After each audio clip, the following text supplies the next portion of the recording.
नमस्कार, कशिश न्यूज का खास कार्यक्रम देख रहे हैं आप सभी और मैं आपके साथ सुष्मिता राज। कशिश न्यूज लगातार आपको उन वैसे व्यक्तित्व का परिचय देता है जिनसे हम एक सीख लेते हैं और उनके जीवनी पर आज हम बातचीत करते हैं। लेकिन आज हमारी मौजूदगी झारखंड में है, राजधानी रांची में है, तो आज आपको एक वैसे व्यक्तित्व से मिलाएंगे जिनका ताल्लुकात न सिर्फ झारखंड से रहा बल्कि बिहार से शुरू हुई इनकी राजनीति आज एक अलग मुकाम पर पहुंच चुकी है। सरयू राय जी हमारे साथ आज इस विशेष चर्चा में शामिल हो रहे हैं। सरयू राय जी, बहुत स्वागत है आपका कशिश न्यूज पर। और इनका परिचय क्या देना, जिस तरह से बिहार के लिए तमाम लड़ाई इन्होंने लड़ी और कई तरह के चर्चाओं में भी ये रहे, आज इनके हम जीवनी को जानने की जरूर कोशिश करेंगे। सबसे पहले कि 1970 के दशक के बाद एक व्यक्ति की पहचान राजनीति में होती है और वो नाम होता है सरयू राय। 1977 से आपने शुरुआत की, आरएसएस में भी रहे, कई तरह के संगठन से जुड़कर आपने काम किया। हम जानना चाहेंगे उस सरयू राय को सबसे पहले जिन्होंने 1977 में जिस विजन के साथ, जिस सोच के साथ राजनीति में कदम रखा, क्या वो आज उस मुकाम पर पहुंच चुके हैं? मैं 1962 में 8वीं क्लास का छात्र था। तभी मेरा संपर्क राष्ट्रीय स्वयंसेवक संघ से हुआ। मैं 3 साल तक अपने गांव की शाखा का मुख्य शिक्षक था। फिर पढ़ाई करने पटना साइंस कॉलेज आया तो यहाँ विद्यार्थी परिषद से जुड़ गया। गोविंदाचार्य जी उस समय प्रचारक थे, उनसे मित्रता हो गई। और 1973 में मैंने आरएसएस का एक ओटीसी होता है, ऑफिसर्स ट्रेनिंग कैंप, संघ शिक्षावर, वह करने के बाद मैं विद्यार्थी परिषद का पूर्णकालिक कार्यकर्ता हो गया। छपरा, सिवान, गोपालगंज, मोतिहारी, बेतिया, ये मेरा क्षेत्र था। और छात्र आंदोलन हुआ, उसमें मैं छात्र संघर्ष संचालन समिति का सदस्य मनोनीत किया गया। इमरजेंसी आ गई, इमरजेंसी में हम लोग भूमिगत काम करते थे और उस समय एक भूमिगत पत्रिका का मैं संपादक था जिसको लोकवाणी कहा जाता है। इमरजेंसी हटी, मोरारजी भाई देसाई की सरकार बनी, इंदिरा जी चुनाव हार गई, तो जनसंघ, लोकदल, कांग्रेस संगठन, समाजवादी पार्टी, ये सब मिलकर इन्होंने अपने को विलीन कर दिया जनता पार्टी में। मगर राष्ट्रीय स्वयंसेवक संघ की जो विचारधारा थी जी, युवा संगठन के माध्यम से राजनीति में उसको आगे बढ़ाना था, तो इसके लिए मुझे संघ की ओर से राजनीति में भेजा गया और मुझे जनता युवा मंत्री का, बिहार राज्य का संगठन मंत्री बनाया गया। उसमें बिहार झारखंड एक थे। अखिल भारतीय स्तर पर इसके अध्यक्ष सुब्रमण्यम स्वामी थे और मैं यहाँ था। तो ये काम हम लोगों ने 2-3 साल किया। बीच में कुछ मतभेद हुए। मतभेद के कारण से मुझे संघ परिवार से अलग होना पड़ा। तब चंद्रशेखर जी जनता पार्टी के अध्यक्ष थे, यहाँ सत्येंद्र बाबू अध्यक्ष थे, सुब्रमण्यम स्वामी महामंत्री थे। 1980 में मुझे चंद्रशेखर जी, सत्येंद्र बाबू, सुब्रमण्यम स्वामी, इन सबों ने मिलकर जो नई कमेटी बनी जनता पार्टी की, उसमें बिहार प्रदेश का महामंत्री बनाया। 4 साल तक मैंने काम किया। 1984 में कुछ हल्का मतभेद चंद्रशेखर जी के साथ हो गया। उनसे हम लोगों के व्यक्तिगत पारिवारिक रिश्ते थे। इसके बाद भी कुछ बातों पर मतभेद हुआ, तो मैंने उस समय ऐलान कर दिया कि भाई अब मैं राजनीति से अलग हो रहा हूं और मैं अब राजनीति में नहीं जाऊंगा फिर लौटकर। और मैं जयप्रकाश नारायण जी के विचारों का प्रचार प्रसार करने के लिए जेबी विचार मंच बनाया। इस बीच में नवभारत टाइम्स का पटना संस्करण शुरू हुआ। दीनानाथ मिश्र जी इसके संपादक बनकर आए। उन्होंने मुझे जोड़ा नवभारत टाइम्स से। मैंने नवभारत टाइम्स को एज स्टाफर तो नहीं ज्वाइन किया, मगर फ्रीलांसर के रूप में काम किया। मैंने कहा कि जितना काम दीजिएगा मैं करूंगा। तब से 1993 तक मैं नवभारत टाइम्स के साथ एक स्वतंत्र पत्रकार के रूप में रहा। मेरा एक्रेडिटेशन भी हो गया था, मैं मान्यता प्राप्त पत्रकार हो गया था। और दीनानाथ जी के जाने के बाद अरुण रंजन जी संपादक हुए, तो उन्होंने मुझसे कहा कि आप बिहार की वित्तीय स्थिति पर एक साप्ताहिक लेख लिखिए। और आप जो समाचार देंगे उसको हम लोग फ्रंट पेज पर एंकर के रूप में प्रकाशित करेंगे। ये दोनों काम मैंने 1990 से 93 तक किया। और सरी राय जी, बस यहीं पे आपको थोड़ा सा रोकना चाहूंगी और 93 के बाद के सफर पर हम बात करेंगे, लेकिन आज मेरे हाथ में एक किताब है, मैं चाहूंगी कि इस पर भी आप आज जरूर बातचीत करें। 83 से 93 तक का जो सफर इन्होंने बतौर पत्रकार निभाया, उसको लेकर ये एक लेखनी इनकी तरफ से थी, जिससे मैं अगर गलत ना हूं सरी राय जी तो आप मुझे बताइएगा कि संपादक ने आपसे अनुमति मांगी और आपने जिस तरह से उन 10 वर्षों में काम किया उसे इस किताब में पिरोने की कोशिश की गई।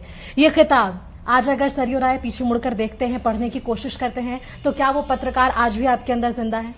मेरे अंदर तो पत्रकार इतना गहरा बैठ गया है जी। कि वो जिंदा हमेशा ही रहता है। इस कारण से मैं किसी भी विषय का वस्तुपरक विश्लेषण करता हूँ।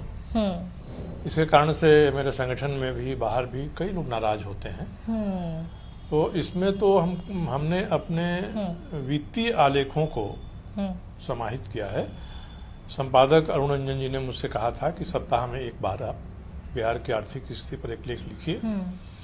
मैंने लिखा और बाद के दिनों में बहुत काफी दिन बाद मुझे लगता है कि 2017-18 में एक हम लोगों के मित्र हैं जो पटना हिंदुस्तान में पत्रकार थे, श्रीकांत जी, उन्होंने कहा कि आपके सारे लेख मेरे पास सुरक्षित हैं और मैं चाहता हूं कि उसको पुस्तकाकार प्रकाशित किया जाए। तो मैंने उनसे यही शर्त रखी कि सहवाल गुप्ता हैं, हम लोग के मित्र रहे हैं और नामी इकोनॉमिस्ट हैं, अगर वो तैयार हो जाते हैं तो मैं जरूर इसको छपवाऊंगा। सहवाल को उन्होंने सारे लेख दिए और सहवाल जी ने मुझे फ़ोन किया कि मैं इसकी भूमिका लिखूंगा, आप किताब छपवाइए। क्योंकि बहुत देर हो गई थी, इसलिए इस पुस्तक का नाम उन्होंने समय का लेख रखा। और उस समय जो मेरे वित्तीय आलेख थे केवल और केवल वही इस पुस्तक में है। बाकी बहुत सारे आलेख उस समय थे जो अभी जस के तस हैं। क्योंकि पत्रकारिता से जुड़ा हुआ सवाल है और कई बार पत्रकारों के खिलाफ भी कई तरह की बातें सामने आती है। मैं बस आपसे इस पे एक छोटा सा प्रतिक्रिया जरूर लेना चाहूंगी। जो पत्रकारिता अब की है और जो पत्रकारिता पहले की थी, उसमें आप कितना अंतर देख पाते हैं? येलो जर्नलिज्म की खूब बात हो रही है। बहुत अंतर है। येलो जर्नलिज्म तो पहले भी होती थी। पहले पत्रकार एक सुरक्षित महसूस करता था अपने आप को, और जो संस्थान थे वे संस्थान भी कहीं पत्रकार की टकराहट हो गई तो उसके पीछे खड़ा होते थे। धीरे धीरे तकनीकी बदली, अखबारों का व्यवसायीकरण हो गया और अब तो वह परिवेश ही बदल गया है। इसलिए इस परिवेश में जो पत्रकार हैं वो अपनी गारंटी खुद अपने लेते हैं। उनके पीछे कोई एक संगठन खड़ा नहीं रहता है। बिल्कुल। और जब YouTube ये सब आ गया तो सबके हाथ में मोबाइल है और एक चैनल उनका है। बिल्कुल। तो जो महसूस करते हैं उसको लिखते हैं। ये कहा जाए कि वित्त पत्रकारिता है, ये पहले भी होती थी सीमित दायरे में, मगर अब तो सब स्वतंत्र हैं। कोई पत्रकार होने की जरूरत नहीं है, आप समाचार दे सकते हैं, प्रकाशित कर सकते हैं। तो उसमें उनका अपना बायस भी रहता है। अगर मैं जमशेदपुर में हूँ कि इससे मुझे नहीं पटरी बैठ रही है तो मेरे खिलाफ मेरे निजी जीवन से लेके सार्वजनिक जीवन के अनेक चीजों को कैमरे के माध्यम से लोगों के सामने रखता है। लोग अपना चैनल बना लेते हैं। और अभी भी जो राष्ट्रीय और प्रादेशिक स्तर के स्थापित चैनल हैं वो इससे परहेज करते हैं और ठोक ठिठा कर खबरों में जो सच्चाई है वही देते हैं। आमतौर पर यह हुआ करता है कि कोई मेरे विरुद्ध में समाचार चला रहा है नजर जाती है, लेख लिख रहा है तो वह मेरी भी प्रतिक्रिया ले लेगा किसी पर। आज ये जरूरी नहीं है, नजर जाती है, कभी कभी प्रतिरोध भी होता है, कभी हम लोग लीगल नोटिस भी देते हैं। ये सब चीजें चलती रहती हैं। मगर अब पत्रकार की जो पहले प्रतिष्ठा थी वह एक सीमित दायरे में हो गई है। आज भी जो वीडियो चैनल हैं, स्थापित चैनल हैं राष्ट्रीय स्तर के, प्रदेश स्तर के, वो इन सब चीजों से परहेज करते हैं। मगर जो स्वतंत्र फ्रीलांसर अपने मन से पत्रकार हो गए, उनकी कोई सीमा मर्यादा नहीं है, वो कहीं भी छलांग लगा सकते हैं। बिल्कुल। तो देखिए, इन्होंने इस पर भी निष्पक्षता के साथ अपनी प्रतिक्रिया दे दी है। 11 जुलाई 1949 शाहबाद बिहार का जिला अब बक्सर, वहां जन्मे आप, और अब की इस परिदृश्य में जहां आप झारखंड में बैठे हैं, जमशेदपुर पश्चिमी को संभाल रहे हैं, और वहां की जनता, पूर्वी हो या पश्चिमी हो, वहां की जनता का एक विश्वास है आपके ऊपर।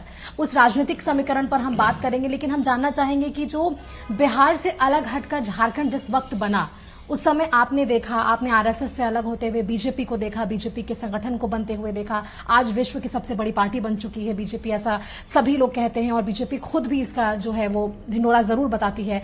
लेकिन सवाल यह है कि उस पार्टी को बनने में जिस बड़े लोगों ने अपनी भूमिका निभाई, और अब के जिन पार्टी के उन लोगों में जो उम्मीदवारी है, क्या वो सही तौर पर निभा पा रहे हैं? बहुत अंतर है, बहुत अंतर है। पहले के नेता बड़े मन के थे, बड़े एक सोच के साथ थे, और अगर राष्ट्रीय स्तर का कोई निर्णय है, सरकार लेती है, सरकार की बदनामी होने वाली है, तो लोग परस्पर विमर्श करते थे, और राष्ट्रहित है तो विपक्ष उसको मुद्दा नहीं बनाता था। तो उदाहरण के तौर पे चंद्रशेखर जी कुछ महीनों के लिए प्रधानमंत्री हुए, और देश की स्थिति दिवालियापन के कगार पर पहुंच गई। देश का सोना गिरवी रखना पड़ा स्विट्जरलैंड में और लंदन में। तो उस समय तो वाजपेयी जी से उन्होंने संपर्क किया, और वाजपेयी जी ने कहा कि नहीं, ये राष्ट्रीय हित का मामला है, देश को कंगाली से बचाने के लिए, दिवालियापन से बचाने के लिए ये सरकार कर रही अप्रिय निर्णय है, तब भी हम लोग इसकी आलोचना नहीं करेंगे। नरसिम्हा राव जी के साथ वाजपेयी जी के समय समय पर जो राष्ट्रीय मुद्दे हैं उस पर एकता बनाना उनके मन मस्तिष्क में था, और आलोचना कटु करते थे, मगर शब्दों का चयन इस प्रकार से करते थे कि किसी व्यक्ति के दिल पर घाव नहीं लगे और फूहर जैसा फूहर नहीं लगे। तो मैं तो अभी भी पुराने नेताओं के भाषण सुनता हूँ, यूट्यूब में कई लोगों के संग्रह, बिल्कुल, हाँ। लोकसभा में भी लालू जी का हास्योड़पन भी दिखाई पड़ता है। हाँ। और उस समय प्रमोद महाजन, वेंकैया नायडू, ये ऐसे सारे लोगों को गोविंदाचार्य जी ने प्रोत्साहित किया था कि जब अटल अडवाणी बुढ़ापे की ओर जाएंगे तो एक नई पीढ़ी तैयार रहना चाहिए। तो उस समय भी बड़ी योग्य नेता, जिसमें नरेंद्र मोदी जी भी शामिल थे। हम लोगों को उनके साथ संगठन में काम करने का मौका मिला है। तो ये सबके सब उस समय अपनी विचारधारा को लेकर, राष्ट्रीयता को लेकर, और राजनीति गौण है, राष्ट्र प्रमुख है, इस भावना से काम करते थे, भले ही राजनीतिक रूप से दल को नुकसान क्यों न हो जाए। आज अंतर हो गया है। आज तो जो शीर्ष पदों पर बैठे हैं वे इतनी कटुता व्यक्त करते हैं अपने भाषणों में, बयानों में, तो लगता नहीं है कि देश के लिए जो है समय आया है, भविष्य में क्या होगा। और इस हिसाब से अगर सुधार नहीं हुआ, लोगों ने आम सहमति महत्वपूर्ण मुद्दों पर बनाने का प्रयास नहीं किया, और हम अगला चुनाव जीतेंगे ही जीतेंगे, इस मानसिकता से चुनाव लड़ेंगे, तो स्थिति ठीक नहीं रहेगी। चुनाव होता है, हम जीत भी सकते हैं, हार भी सकते हैं। इस बड़े मन से अगर काम शुरू होगा तो देश भी आगे बढ़ेगा। आज जो तकनीकी का महत्व बढ़ गया है, इसमें हम तकनीकी को कैसे समाहित करें, हम लोगों को थोड़ी परेशानी जरूर होती है जो पुराने समय के हैं, परंतु मैं तो हमेशा ये मानता हूं कि जो तकनीकी है, हमको तय करना है कि हम तकनीकी को अपने सेवक के रूप में रखेंगे या अपने मालिक के रूप में रखेंगे। बिल्कुल। सेवक के रूप में रखेंगे तो तकनीकी आपकी सहायता करेंगी, उसी को मालिक बना लेंगे तो आप बर्बादी की ओर चलेंगे। तो राजनीति में भी इन सब चीजों को, इंस्टाग्राम है, ट्विटर है, फेसबुक है, कम से कम बड़े नेताओं को एक सीमा मर्यादा का परिचय देना चाहिए, ताकि उनसे नए कार्यकर्ता, अधीनस्थ कार्यकर्ता उससे सीख सकें। और देश बड़ा है, राजनीति बड़ी नहीं है। हम चुनाव हार सकते हैं मगर देश की प्रतिष्ठा पर आंच नहीं देंगे। इस मानसिकता से अगर राजनीति खड़ा होती है तो फिर से राजनीति का स्वर्णिम युग आ सकता है। बिल्कुल सरयू राय जी, आपने बहुत बड़ी बात कही है। देश बड़ा है, राजनीति नहीं। और इसी गुण के साथ मुझे लगता है हर उस राजनेता को आज आगे आकर अपनी प्रतिक्रिया जरूर रखनी चाहिए, अपने व्यक्तित्व को सामने जरूर रखना चाहिए, लेकिन एक सरल तौर पर। बात इन्होंने कई प्रमुख नेताओं की है, तो मैं और भी इच्छुक हूं इनसे जानने के लिए कि वो दौर कैसा रहा जब इन्होंने प्रधानमंत्री नरेंद्र मोदी से बातचीत की हो, अमित शाह से बात की हो, जेपी नड्डा का वो कार्यकाल हम इनसे जानेंगे। और सबसे महत्वपूर्ण बात अगले अब अंश में झारखंड की होगी। रुकते हैं फिलहाल यहां पर एक छोटा सा ब्रेक के लिए, जल्द लौटेंगे। ब्रेक के बाद एक बार फिर से आप सभी का स्वागत है। हमारे साथ सरयू राय जी लगातार बेबाकी से अपनी बातों को सामने रख रहे हैं। सरयू राय जी, आपसे बातचीत कर आज जो इस दौर के पत्रकार, जिससे हम जैसे लोग हैं, वो समझ पा रहे हैं कि पहले की राजनीति कैसी थी और अब कितना कुछ बदल चुका है, मंशा क्या कुछ है। लेकिन आपने जिस तरह से कहा देश सर्वोपरि होना चाहिए, राजनीति नहीं। उस दौरान आपने कई लोगों से मित्रता भी निभाई होगी। कुछ अगर एक दो लोगों के नाम आप बता सके, कुछ वाकया बता सके, किस तरह का वो दौर रहा आपका, किस तरह के वो नेताओं से आपकी मुलाकात रही और एक संगठन को विस्तार और मजबूती देने में आपने एक अहम भूमिका निभाई। देखिए, राजनीति में राज स्तर पर सुशील कुमार मोदी थे, नीतीश कुमार थे, और ऐसे दर्जनों हम लोग के साथी जो संगठन में काम करते थे, उनसे मित्रतापूर्ण व्यवहार होता था। बातचीत में हम एक दूसरे की कटु आलोचना करते थे। जो निर्णय होता था हम लोग मानते थे। राष्ट्रीय स्तर पर चंद्रशेखर जी ने मुझे बहुत प्रभावित किया है। वाजपेयी जी का व्यक्तित्व हम लोग के संगठन के कारण ऐसा था कि हम लोग उनके मुरीद थे। आडवाणी जी हैं और बहुत सारे ऐसे नेता हैं। इवन सीपीआई सीपीएम के हिरेन मुखर्जी हों या और कई ऐसे नेता हैं जिनके भाषणों की हम लोग कदर करते थे, उनको सुनते थे। उनकी सभाएं होती थी तो गांधी मैदान जाकर हम लोग सुनते थे। लोहिया जी थे, लोहिया जी को मैं सबसे अधिक पसंद करता हूँ। आज भी मैं उनके सारे साहित्य मेरे पास हैं, कभी पढ़ता हूँ। बाद में मधुली में हैं या जॉर्ज फर्नांडिस साहब आए, वहाँ मधु दंडवते थे। ये सारे के सारे लोग समाजवादी थे, हम लोगों के विचारधारा से बहुत जुड़े नहीं थे, मगर इन लोगों का बहुत अधिक प्रभाव पड़ा। और भारतीय जनता पार्टी में तो इस तरह की संस्कृति थी कि उसमें हम लोग इसमें कहाँ कहीं वाजपेयी जी आ रहे हैं तो हम लोग खोजते थे किसके पास 4 पहिया वाला गाड़ी है, उनको रिसीव करें। और कभी कभी हम लोगों को स्टेशन पहुंचने में देर होती थी तो ये नेता रिक्शा पर बैठ के और कार्यालय में चले आते थे। खुद वाजपेयी जी का उदाहरण है, अपना होल्ड लटकाया हुए और पहुंच गए। तो कार्यकर्ताओं के साथ उनका खुला व्यवहार था। 1990-91 में जब बात आई कि लोकसभा में संख्या बढ़ानी है तो काडर में और मास सपोर्ट में किसको कैसे चुना जाए, क्योंकि भारतीय जनता पार्टी उसमें बड़े बड़े मास लीडर थे, उनको अपने यहाँ बुलाने लगी थी। लोग आते थे, काडर थोड़ा विचलित होते थे कि ऐसे ऐसे लोगों को बुला रहे हैं। तो गोविंदाचार्य जी ने एक सोशल इंजीनियरिंग का फार्मूला उस समय निकाला था ताकि हम अपने जो कार्यकर्ता हैं, हमारा कार्यकर्ता आधारित संगठन है, कार्यकर्ताओं में भी और जो मास बेस वाले बड़े नेता हैं उनको हम कैसे समन्वय करके पार्टी में ले सकें। इसके कई प्रयोग हुए थे, सफल भी हुए, असफल भी हुए। और इसका एक नतीजा निकला कि धीरे धीरे जो देश का परिदृश्य बदला तो भारतीय जनता पार्टी उभर कर सामने आने लगी। इसमें बाबरी मस्जिद का टूटना, राम मंदिर का बनना या हमारा जो सनातन पारंपरिक विचार हैं उन विचारों को आगे बढ़ाना, ये महत्वपूर्ण था। इसकी बड़ी भूमिका थी। तो इस तरह से भाजपा आज शासन चला रही है। प्रधानमंत्री उसके हैं, वाजपेयी जी भी 3 बार प्रधानमंत्री बने। उस समय की स्थितियां हम लोगों को बिल्कुल याद हैं। तो अब समय बदल रहा है और आज भी कार्यकर्ता आधारित संगठन में और मास बेस्ड संगठन में समन्वय की जरूरत है, क्योंकि अब तो भारतीय जनता पार्टी के भीतर ही कई सारे नेता हो गए जिनका बहुत बड़ा मास बेस हो गया है। बिल्कुल, हाँ। तो उनसे संगठन कैसे समन्वय करता है और संगठन को किस रूप में देखते हैं, इसकी एक स्वस्थ धारा बन जाएगी तो भारतीय जनता पार्टी से देश का कल्याण होगा। ये विचारधारा आपकी है? ये मेरी सोच है।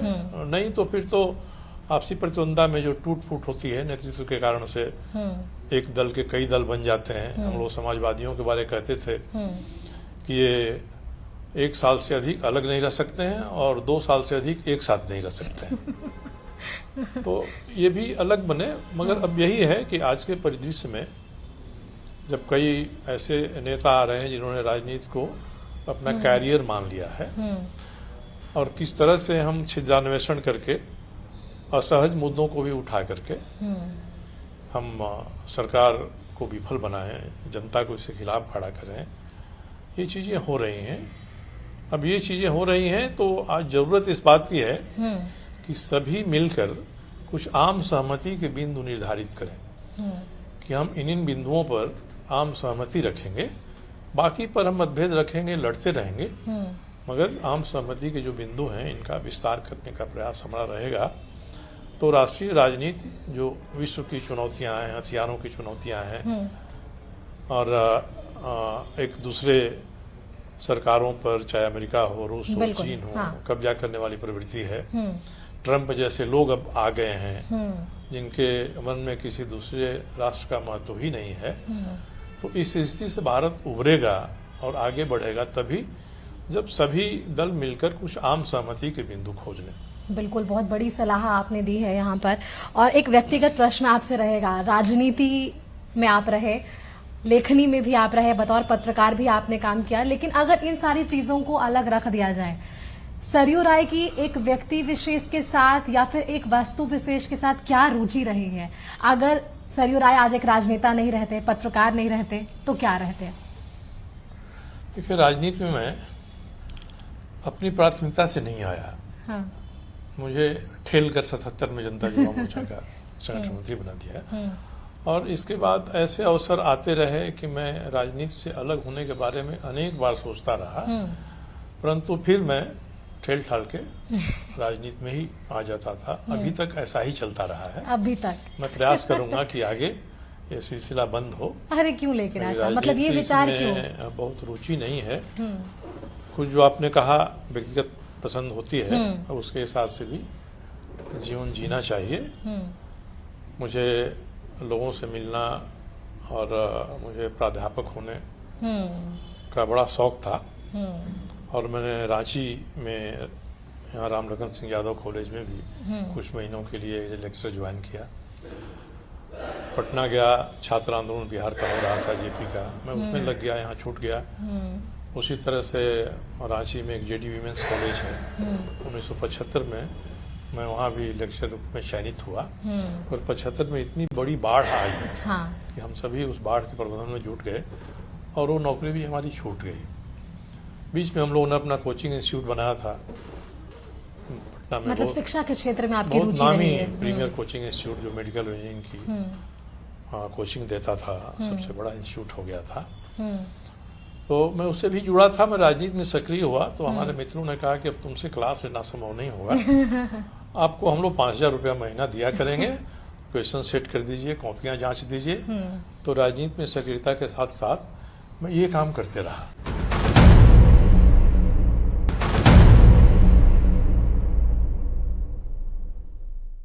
मैंने इस किताब में पढ़ा, कहीं प्रतियोगी परीक्षाओं को लेकर भी आपने लेखनी की है। प्रतियोगी परीक्षाओं में जिस तरह से परीक्षार्थी लंबे समय तक अपना समय झोंक देते हैं, परिवार को त्याग देते हैं, और उसके बाद इस तरह से परीक्षाओं में धांधली की खबरें, और एकाएक सारी परीक्षाओं को रद्द कर देना, उनकी नौकरी चले जाना जो कई वर्षों से नौकरी कर रहे हैं, जिन्होंने 6 महीने पहले भी नौकरी ज्वाइन की है, जो कभी पहले काम कर रहे थे वो अब बेरोजगार हो चुके हैं। क्योंकि शिक्षा के क्षेत्र में आपका अलग से रुचि रहा है, इसके पर आपने शोधन भी किया है, तो ये जो परिदृश्य बना है झारखंड में, इस पर आप क्या कहना चाहेंगे? देखिए, मूल रूप से इसमें असहज भ्रष्टाचार का योगदान है। आज स्थिति एक वो है कि हम किसी पद पर हैं तो उस पद पर अपना काम करते हुए कैसे हम पैसे भी बना सकें, और आज पूरा जो छात्र आंदोलन है वह इसी परिदृश्य में है। जो भी वहाँ बैठता है, बैठाया जाता है, वह अपने कर्तव्य निष्ठा की जगह पर धनोपार्जन को प्राथमिकता देता है तभी क्वेश्चन बिकते हैं। इस छात्र आंदोलन के में मैं बहुत मुखर नहीं हूँ, मगर इसका मैं समर्थन तहे दिल से करता हूँ। और मैं देखता हूँ कि 1974 से लेकर आज तक हम लोग बहुत छात्र आंदोलन देखा है, उसमें शामिल हुए हैं। आगे उसके किरदारों को भी देखा है कि वे क्या से क्या बन गए, उभरते नेताओं को भी देखा है। उभरते नेताओं को भी देखा है। और जो भ्रष्टाचार, महंगाई, शिक्षा नीति में परिवर्तन को लेकर 74 में जेपी आंदोलन में जुटे थे, जब उनको पद मिल गए तो उन्होंने क्या किया, लालू जी हों, नीतीश जी हों या और भी लोग हैं। तो इससे लगता है कि अब जो छात्र आंदोलन हो रहे हैं कम से कम इस दिशा में न जाए। सीजेपी के लिए क्या कहेंगे? सीजेपी तो अकस्मात जैसे बरसात होती है तो बुलबुले निकल आते हैं, वैसे ही है। सीजेपी के बारे में मैंने अभी तक जितना सोचा है बड़ी स्वस्थ धारणा नहीं बनी है। इसके वेरिएंट आपके रूप में पहले से भी मौजूद हैं। इनके भीतर सत्ता परिवर्तन करना और सत्ता पर अपने समर्थकों को काबिज कराना ये महत्वपूर्ण है। और कभी कभी तो लगता है कि दुनिया भर में ऐसी ताकतें जो भारत को अस्थिर करना चाहती हैं, उनका समर्थन इनको चाहे अनचाहे मिलते जा रहा है। तो आज देखना पड़ेगा विश्व के परिदृश्य में कि भारत में स्थिर सरकार प्रगति के लिए चाहिए, या लोहिया जी जैसा कहते थे कि जिंदा कौमें 5 साल इंतजार नहीं करती हैं। जैसे रोटी को बढ़िया सेकने के लिए तवा पर हम उलटते पलटते हैं, उसी तरह से सरकारों को भी उलटते पलटते रहना चाहिए। तो आज इसी परिदेश में मैं तो छात्र आंदोलन को देख रहा हूँ, इसमें संभावनाएं बहुत हैं, मगर इसकी दिशा क्या होगी और सरकार कितना इन पर दबाव डालकर इनको सही रास्ते से भटकाने का प्रयास कर रही है, और उसमें कितना अंशदान इसका है कि सरकार अपने भ्रष्टाचार को छुपाना चाहती है। जो शीर्ष स्थान पर सरकार में बैठे हैं उनकी संलिप्तता इसमें है, तो उसको जांच के दायरे से बाहर रखना चाहते हैं। तो ये कई चीजें हैं जो स्वस्थ लक्षण नहीं है। फिर भी अगर छात्र सक्रिय हैं और परीक्षाओं के मामले में वो चाहते हैं परिवर्तन कराना, तो नीट की परीक्षा के प्रश्न पत्र आउट हुए, मगर वहां तो केंद्र सरकार ने महीना 2 महीने में फिर से नया एग्जामिनेशन करा लिया और विद्यार्थी पढ़ रहे हैं।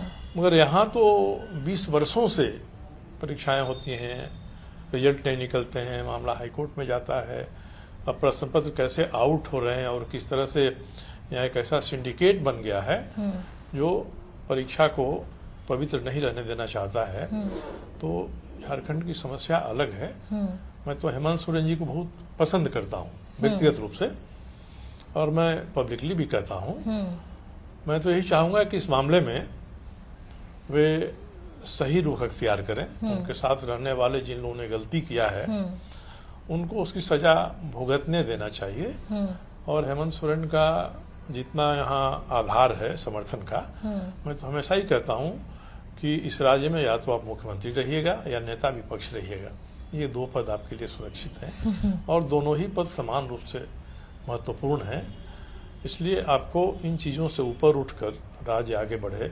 यहाँ के मेधावी विद्यार्थी जिन पदों की परीक्षा हो रही है उनमें सफल होकर सरकार को चलाने में मदद करें। अच्छी सरकार चलेगी, मेधावी बच्चे आएंगे तब, और नहीं तो जो क्वेश्चन पत्र खरीद कर आएंगे वो तो फिर यहाँ भी सरकार में बैठे बैठे जहाँ है वो सौदा ही करना चाहेंगे। लेकिन फिर यही सरकार, अगर हम बात करें तो हेमंत सोरेन ने ही पिछले दिनों लगातार जेएमएम की तरफ से बैठकें की, कई मंत्रियों को बुलाया और एमएमडीआर बिल को लेकर, यानी कि खान एवं खानन संशोधन विधेयक 2026 को लेकर जो एक आंदोलन की बात अब ये कह रहे हैं कि वे वैसा आंदोलन होगा जो आज तक देश ने नहीं देखा होगा। सरयू राय जो एक तरफ कहते हैं कि हेमंत सोरेन का वे समर्थन करते हैं, उनकी विचारधारा के साथ है, क्या इस विचारधारा के साथ भी आप खड़े हैं? नहीं, हेमंत सोरेन को मेरी सलाह होगी कि किसी भी आंदोलन से परहेज करें। एमएमडीआर एक्ट में सरकार ने परिवर्तन किया है, इसका कारण एक बड़ा है कि झारखंड की सरकार ने सुप्रीम कोर्ट के आदेश से जब कर वसूलने की शक्ति इनको मिल गई तो इन्होंने कर वसूलने की जो अवधारणा है उस अवधारणा का उल्लंघन कर दिया। पहले 100 रुपया पर टन रखा, 200 रुपया पर टन किया, 250 रुपया पर टन किया, और बाद में इस टैक्स को, सेस को उन्होंने 400 रुपये पर टन कर दिया। तो देखना होगा कि हर एक वित्तीय आर्थिक निर्णय का प्रतिकूल प्रभाव भी होता है। अगर यहाँ हम ज़्यादा टैक्स वसूलेंगे तो जितने भी यहाँ के उद्योगपति हैं, जैसे टाटा स्टील ही है, अब कोयला अपना ज़्यादा कोयला लेता है उड़ीसा से, आयरन ओर लोग लेते हैं उड़ीसा से, और कई लोग इस मत के हो गए कि अब हम इंपोर्ट करेंगे क्योंकि यहाँ जितना हमको टैक्स देना पड़ रहा है वो हमारा बिजनेस में सफल नहीं होगा। तो एक मुख्यमंत्री को पूरे राज्य की आर्थिक स्थिति को देखते हुए तब हम कितना टैक्सेशन करेंगे इस पर विचार करना चाहिए। और जितने भी खनिज बहुल राज्य हैं उसमें किसी राज्य से कोई समस्या नहीं हुई, केवल झारखंड से समस्या हुई। तब सरकार ने सोचा कि हम एमएमडीआर एक्ट में ही परिवर्तन कर दें, ताकि जिसका छिद्र देखकर सुप्रीम कोर्ट ने निर्णय दिया था कि रॉयल्टी एक टैक्स नहीं है, रॉयल्टी एक समझौता का अनुदान है और सरकारें शेष वसूल सकती हैं। तो इस संभावना को ही उन्होंने बंद कर दिया। अब हेमंत सोरेन जी अगर आंदोलन करेंगे तो ऐसे किसी आंदोलन का कोई प्रभाव नहीं होगा। भले ही राज्य में अस्थिरता कुछ दिन होगी, अगले चुनाव में उनको इसका लाभ मिल सकता है, मगर बहुत आगे जाएंगे तो भारत सरकार के पास शक्ति है कि वो सरकार को बर्खास्त करके राष्ट्रपति शासन लागू कर सकते हैं। इसको हमेशा ही ध्यान में रखना चाहिए कि केंद्र और राज्य के बीच में जो संबंध है उसमें विवादों को एक हद से आगे नहीं बढ़ने देना चाहिए। बिल्कुल ऐसी स्थिति भी आ सकती है अगर ये विवाद ज्यादा बढ़ता है तो। सरयू राय को हम उस तरह से भी जानते हैं जिन्होंने मधु कोड़ा को लेकर वो बातें सामने रखी जो देश भर में चर्चा का विषय रहा। सरयू राय जी को हम उस परिदृश्य में भी जानते हैं जिन्होंने चारा घोटाला को सामने रखा, लालू प्रसाद यादव के उस तमाम घोटाले को सामने रखा जिसके लिए आज भी वो परिवार वो दंश झेलता है। वो जल जंगल जमीन की बात झारखंड की कर ले या फिर जिस तरह से जंगल राज की बिहार की बात होती थी, उसके व्यक्तित्व के लिए आप जाने पहचाने जाते हैं। वो मंशा आज भी जिंदा है कि भ्रष्टाचार अगर सामने आएगा तो वो सरयू राय वापस सामने आएंगे और ऐसे लोगों को सामने रखेंगे। भ्रष्टाचार से, अनियमितता से कोई समझौता करने की नियत पहले भी नहीं थी, अब भी हम लोग बाध्य नहीं है इसके लिए। राजनीति ऐसी चीज नहीं है जिसके लिए आपको कुछ भी करना पड़े और आप कुछ भी करिए। मेरे मन में तो अब आ रहा है कि अब आगे का चुनाव नहीं लड़ना चाहिए, अपने शांत जिंदगी व्यतीत करना चाहिए। ईश्वर ने जितना उम्र दिया है 5 साल 10 साल का, 78 साल की उम्र होने जा रही है मेरी, तो अब बहुत सारे काम हैं। जैसे कहावत है ना कि बहुत सारे गम हैं दुनिया में मोहब्बत के सिवाय, तो उसी तरह से राजनीति के अलावा भी बहुत काम है जिसको किया जा सकता है और जिसमें अपनी आत्मसंतुष्टि मिले वह काम करना चाहिए। लालू जी हम लोग के अच्छे मित्र थे, छोटी छोटी गलतियां उन्होंने कर दी जिसके कारण से उनको परेशानी झेलनी पड़ रही है। मधु कोड़ा हम लोग के अत्यंत प्रिय कार्यकर्ता थे। मैंने उनको पत्र लिखकर 2-3 पत्र हैं जो किताब में छपे भी हैं, मैंने उनको मना किया कि आप जिस रास्ते पर जा रहे हैं मुख्यमंत्री रहने के लिए वो रास्ता ठीक नहीं है, मगर उन्होंने उसी रास्ते को पसंद किया। आज भी हेमंत सोरेन जी को पिछले 10 वर्षों में मैं अपने विचार भी बेबाकी से उनके सामने रख देता हूँ और मानता हूँ कि युवा हैं, आगे बहुत बड़ी संभावनाएं हैं, मगर जिस लेवल पर वो पहुंच गए हैं राजनीति में उससे आगे और जाने की पद के रूप में उनकी कोई संभावना नहीं है। ये आपने आगाह किया है? नहीं, ये सभी जानते हैं, वो भी सोचते हैं। मैंने भी कहा है कि अब मुख्यमंत्री बन गए कम उम्र में, तो इसके ऊपर कोई ऐसा पद नहीं है जिसको आप तुरंत प्राप्त कर लें। तो राज्य के हित में काम करना चाहिए, जनता के हित में काम करना चाहिए और यश प्राप्त करना चाहिए अपने उपलब्धियों के माध्यम से, ताकि इतिहास आपको याद रखे। तो हम लोगों के जो उनके साथ उनके पिताजी के समय उनके कारण से भी जो स्नेह है और प्रेम है, इसको भी सार्थकता मिलेगी। अन्यथा हम लोगों को भी लोग ताने देंगे और खुद भी अपने महसूस होगा कि ऐसा हो रहा है जिसको हम लोग नहीं चाहते थे, नहीं सोचते थे। इसलिए हेमंत सोरेन में बहुत संभावनाएं हैं और ये संभावनाएं यही हैं जिसके माध्यम से वो यश अर्जित कर सकें, अपने व्यक्तित्व को राष्ट्रीय स्तर का स्थायी व्यक्तित्व बना सकें। ये करेंगे तो राज्य का भी कल्याण होगा और देश की राजनीति भी पटरी पर रहेगी। बिल्कुल, बहुत कह सकते हैं कि आपने उन राजनेताओं को सलाह दे दी है और केंद्र और राज्य सरकार के साथ समन्वय किस तरह से स्थापित रह सकता है और राज्य किस तरह से और भी आगे बढ़ सकता है, ये बातें आपने कही है। मैं आखिरी आपसे ये जरूर जो है दरख्वास्त करना चाहूंगी कि जाते जाते युवा जो हमारे भविष्य हैं उनके लिए आपका क्या कुछ संदेश होगा, हमारे चैनल के माध्यम से आप जरूर बताएं, क्योंकि मुझे लगता है कि आपका मार्गदर्शन हर उस क्षेत्र में युवाओं को काम देगा, वो चाहे राजनीति के क्षेत्र से जुड़ना चाहते हो या शिक्षा के क्षेत्र से जुड़कर आगे बढ़ना चाहते हो। मैं चाहूंगी कि वो एक संदेश आप हमारे युवाओं के नाम जरूर दें। आंदोलन के माध्यम से युवाओं का नया नेतृत्व उभरता है।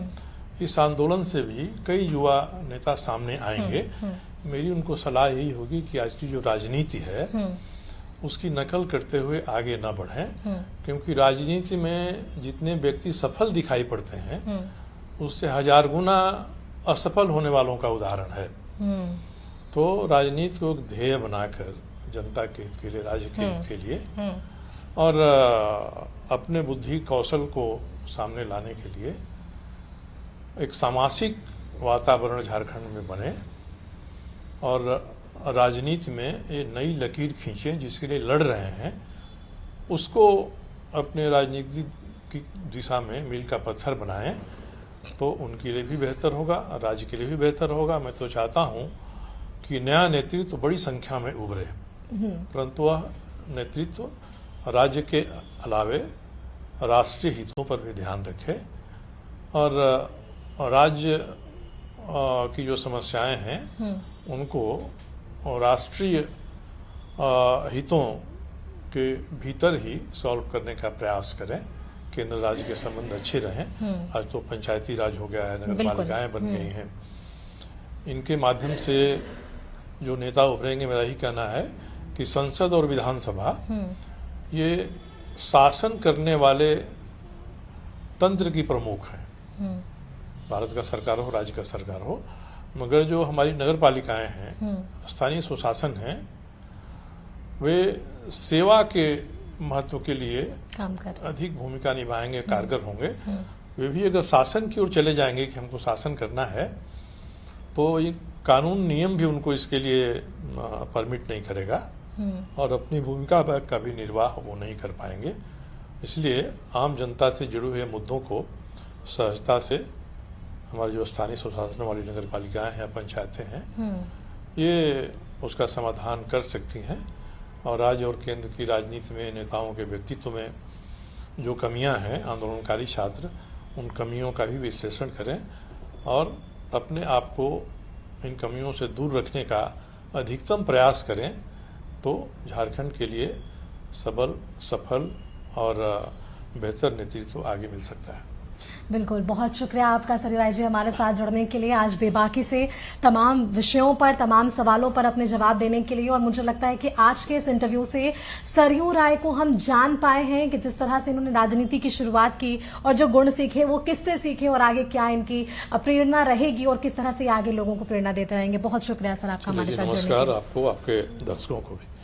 तो देखिए, सरयू राय थे हमारे साथ जिन्होंने बातचीत की है युवाओं से लेकर हर उन राजनेताओं को लेकर। अगले कार्यक्रम में फिर मिलेंगे हम आपके साथ किसी बड़े राजनेता के साथ और उनके जीवनी पर भी होगी खास बातचीत और जानने की कोशिश करेंगे कि किस तरह से झारखंड के लिए, राज्य के लिए, देश के लिए ये राजनेता काम करते हैं। फिलहाल के लिए इतना ही, आगे आप देखते रहिए कशिश न्यूज। नमस्कार।